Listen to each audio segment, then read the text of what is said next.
speak for more than a few minutes. I would rather that we have an interaction. എല്ലാവർക്കും സുഖം ആൺ എന്ന് വിശ്വസിക്കുന്നു. आज लक्षद्वीप की सुबह देखकर मन प्रसन्न हो गया. लक्षद्वीप की सुंदरता को शब्दों में समेटना बहुत मुश्किल है. मुझे इस बार अगत्ती, बंगारम और कवरत्ती में आप सभी परिवारजनों से मिलने का अवसर मिला है. लक्षद्वीप का जमीनी इलाका भले ही छोटा हो, लेकिन लक्षद्वीप के लोगों का दिल समुद्र जितना विशाल है. आपके स्नेह, आपके आशीर्वाद से मैं अभिभूत हूं. मैं आपका आभार व्यक्त करता हूं. माइक ലക്ഷദ്വീപിലെ ഭരണാധികാരി ശ്രീ പ്രഫുൽ പട്ടേൽ ജി, ഇവിടുത്തെ ലോക്സഭാ അംഗം, ലക്ഷദ്വീപിലെ എന്റെ കുടുംബാംഗങ്ങളെ നമസ്കാരം. എല്ലാവർക്കും സുഖമാണെന്ന് വിശ്വസിക്കുന്നു. ഇന്ന് ലക്ഷദ്വീപിലെ പ്രഭാതം കണ്ടിട്ട് മനസ്സ് പ്രസന്നമായി. ലക്ഷദ്വീപിന്റെ സൗന്ദര്യം വാക്കുകളാൽ വർണ്ണിക്കാൻ ബുദ്ധിമുട്ടുള്ളതാണ്. എനിക്ക് ഇത്തവണ അഗത്തി, ബംഗാരം, കവറത്തി എന്നിവിടങ്ങളിൽ എന്റെ കുടുംബാംഗങ്ങളായ നിങ്ങളുമായി ഒത്തുചേരാൻ അവസരം കിട്ടി. ലക്ഷദ്വീപിന്റെ ഭൂമി വിസ്താരം ചെറുതാണ്. എന്നാൽ ലക്ഷദ്വീപിലെ ജനങ്ങളുടെ ഹൃദയം സമുദ്രത്തെക്കാളും വിശാലമാണ്. നിങ്ങളുടെ സ്നേഹവും ആശീർവാദവും കൊണ്ട് ഞാൻ മൂടപ്പെട്ടിരിക്കുകയാണ്. ഞാൻ എന്റെ നന്ദി അറിയിക്കുന്നു.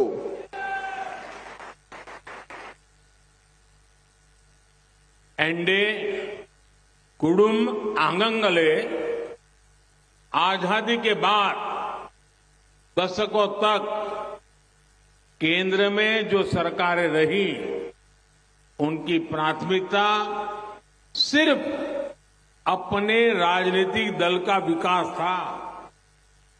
जो दूर सुदूर के राज्य हैं, जो बॉर्डर पर है या जो समंदर के बीच में है, उनकी तरफ ध्यान नहीं दिया जाता. बीते 10 वर्षों में हमारी सरकार ने जो बॉर्डर के इलाके हैं, जो समंदर के आखिरी छोर के इलाके हैं, वहां हमने उन्हें अपनी प्राथमिकता बनाया है. भारत के हर क्षेत्र, हर नागरिक का जीवन आसान बनाना, उसे सुविधा से जोड़ना ही केंद्र सरकार की प्राथमिकता है. आज यहां लगभग 1200 करोड़ रुपए के प्रोजेक्ट्स का शिलान्यास और लोकार्पण हुआ है. ये इंटरनेट, बिजली, पानी, स्वास्थ्य और बच्चों की देखभाल से जुड़े प्रोजेक्ट हैं. इन सभी विकास परियोजनाओं के लिए आप सभी को बहुत बहुत बधाई. എന്റെ കുടുംബാംഗങ്ങളെ, സ്വാതന്ത്ര്യത്തിന് ശേഷം പതിറ്റാണ്ടുകളോളം കേന്ദ്രം ഭരിച്ച പാർട്ടികളുടെ ലക്ഷ്യം അവരുടെ പാർട്ടിയുടെ വികാസം മാത്രമായിരുന്നു. ദൂരെ ദൂരെ സ്ഥിതി ചെയ്യുന്ന സംസ്ഥാനങ്ങളാവട്ടെ, അതിർത്തി സംസ്ഥാനങ്ങളാവട്ടെ, സമുദ്രത്തിന്റെ നടുക്കുള്ള ചെറിയ പ്രദേശങ്ങളാവട്ടെ, അവയെയൊന്നും ശ്രദ്ധിച്ചിരുന്നില്ല. കഴിഞ്ഞ 10 വർഷത്തിൽ നമ്മുടെ സർക്കാർ അതിർത്തി പ്രദേശമാവട്ടെ, സമുദ്രത്തിന് നടുക്കുള്ള ചെറിയ പ്രദേശമാവട്ടെ, അവർക്ക് അവരുടേതായ പ്രാധാന്യം നൽകി. ഭാരതത്തിലെ എല്ലാ മേഖലയിലെയും എല്ലാ പൗരന്മാർക്കും ജീവിതം സുഗമമാക്കുക എന്നതും അവർക്ക് എല്ലാ സൗകര്യങ്ങൾ ഒരുക്കിക്കൊടുക്കുക എന്നതും കേന്ദ്ര സർക്കാരിന്റെ പ്രധാന ലക്ഷ്യങ്ങളാണ്. ഇന്നിവിടെ ഏതാണ്ട് 1200 കോടി രൂപയുടെ പദ്ധതികളുടെ ശിലാന്യാസവും ഉദ്ഘാടനവും നടന്നിട്ടുണ്ട്. ഇത് ഇന്റർനെറ്റ്, വൈദ്യുതി, കുടിവെള്ളം, ആരോഗ്യം, കുട്ടികളുടെ സംരക്ഷണം എന്നിവയുമായി ബന്ധപ്പെട്ട പദ്ധതികളാണ്.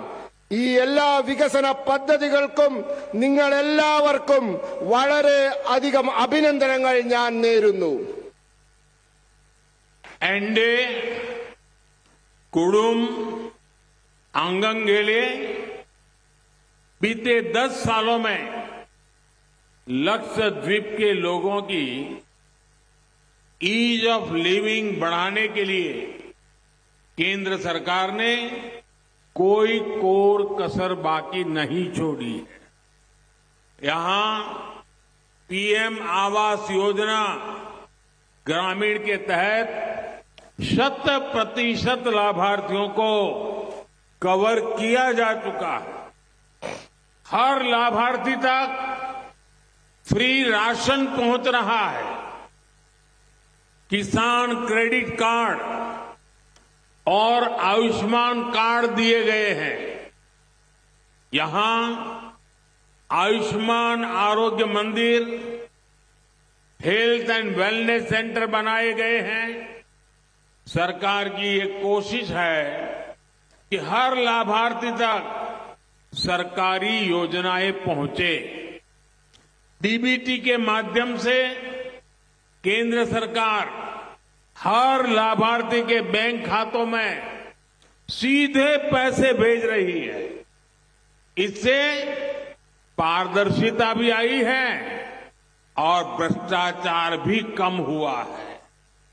मैं आपको विश्वास दिलाता हूं, लक्षद्वीप के लोगों का अधिकार छीनने वाले किसी को भी बख्शा नहीं जाएगा. എന്റെ കുടുംബാംഗങ്ങളെ, കഴിഞ്ഞ 10 വർഷത്തിൽ ലക്ഷദ്വീപിലെ ജനങ്ങളുടെ ജീവിത സാഹചര്യം മെച്ചപ്പെടുത്താൻ